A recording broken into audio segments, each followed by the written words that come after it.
काही लोकांना वारसा हक्काने मोठी मालमत्ता प्राप्त होते, म्हणजेच वडिलोपार्जित मालमत्ता मिळते। या मालमत्तेविषयी मात्र लोकांमध्ये फारशी जागरूकता पाहायला मिळत नाही।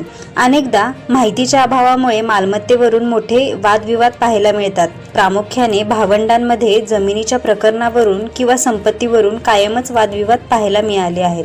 भाऊ आणि बहिणीत मालमत्तेवरून मोठे वादविवाद होतात। अशा परिस्थितीत आज आपण मुलींना वडिलांच्या संपत्तीत किती हिस्सा मिळतो, वडिलांच्या संपत्तीत मुलींना केव्हा हिस्सा मिळत नाही याबाबत थोडक्यात जाणून घेणार आहोत। हिंदू वारसा कायदा 1956 अन्वये मुलींना 2005 पर्यंत लग्न होईपर्यंत केवळ हिंदू अविभक्त कुटुंबाचा सदस्य मानले जात असे। मात्र 2005 मध्ये या कायद्यात सुधारणा झाली आणि मुलींना देखील मुलाप्रमाणेच वडिलांच्या वडिलोपार्जित संपत्तीत समान अधिकार देण्याचा निर्णय घेण्यात आला आहे। म्हणजेच आता मुलींचे लग्न झाले तरी देखील वडिलांच्या संपत्तीवर मुलीचा अधिकार बदलत नाही। लग्नानंतरही मुलींना वडिलांच्या वडिलोपार्जित संपत्तीत हक्क मिळतो। 2005 पूर्वी मुलींना केवळ अविभक्त हिंदू कुटुंबाचे सदस्य मानले जात असे। जर वडिलांनी स्वतःच्या पैशातून संपत्तीची खरेदी केलेली असेल, अर्थातच जर वडिलांनी स्वतः संपत्ती कमवलेली असेल तर मुलीचा अशा संपत्तीत वाटा नसतो।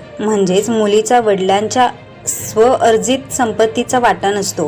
वडील स्वतःच्या कष्टाने कमवलेली संपत्ती मुलीला देऊ शकतात, अन्यथा अशी संपत्ती देण्यास नाकारही देऊ शकतात। अशा प्रकरणात मुली मात्र न्यायालयात जाऊ शकत नाहीत। म्हणजेच मुलीचा वडिलोपार्जित संपत्तीत मुलाप्रमाणे समान अधिकार असतो, मात्र स्वकष्टार्जित संपत्तीत त्यांना वाटा मागता येत नाही।